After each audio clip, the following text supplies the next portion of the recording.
ఒక మంచి పాత్రలో కనిపించబోతున్నటువంటి సీతారాం గారి మాటలు ఇప్పుడు విందాం. Also a line producer. Thank you sir.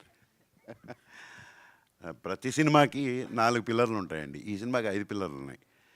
మన పూర్వజ్ గారు డైరెక్టర్ గారు, రైటరు, లిరిసిస్టు, మ్యూజిక్ తప్ప మిగతా అన్నీ ఆయన చేశారు. హీరోయిన్ ఆఫ్ కోర్స్ ఆవిడ గురించి చెప్పేదేం లేదు. చిన్న తెర మీద అందరూ చూసిందే. ఇప్పుడు పెద్ద తెర మీద చూడబోతున్నారు. అద్భుతంగా చేశారు. అద్భుతం అంటే అద్భుతం, చాలా బాగా చేశారు. తర్వాత డిఓపి లేకపోతే సినిమా డైరెక్టర్ ఏమనుకున్నారో అది ప్రజెంట్ చేయలేరండి. సో డిఓపి చాలా అద్భుతంగా చేశారు అది.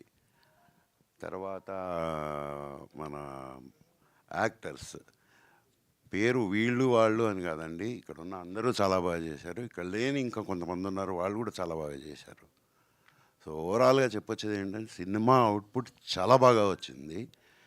ఇదంతా మా పూర్వజ్ గారు, తర్వాత జ్యోతి గారు, వీళ్ళ కష్టం అండి. వీళ్ళ కష్టం మాకు బాగా తెలుసు. మేము ముందు నుంచి వాళ్ళని మేము అబ్జర్వ్ చేస్తున్నాము. వాళ్ళు మాతో కోఆపరేటివ్గా ఉన్నారు, మేము వాళ్ళతో కోఆపరేటివ్గా ఉన్నాము. చాలా బాగా వచ్చింది అవుట్పుట్. మీరు దాని స్క్రీన్ మీద చూశారంటే నిజంగా you will be surprised, you will be thrilled. So thank you so much అండి. ఈ ఆపర్చునిటీ ఇచ్చినందుకు మా డైరెక్టర్ గారికి, హీరోయిన్ గారికి thank you so much. Thank you. Thank you అండి, thank you so much. And Manish will speak now. Sir mike, yeah తీసుకో.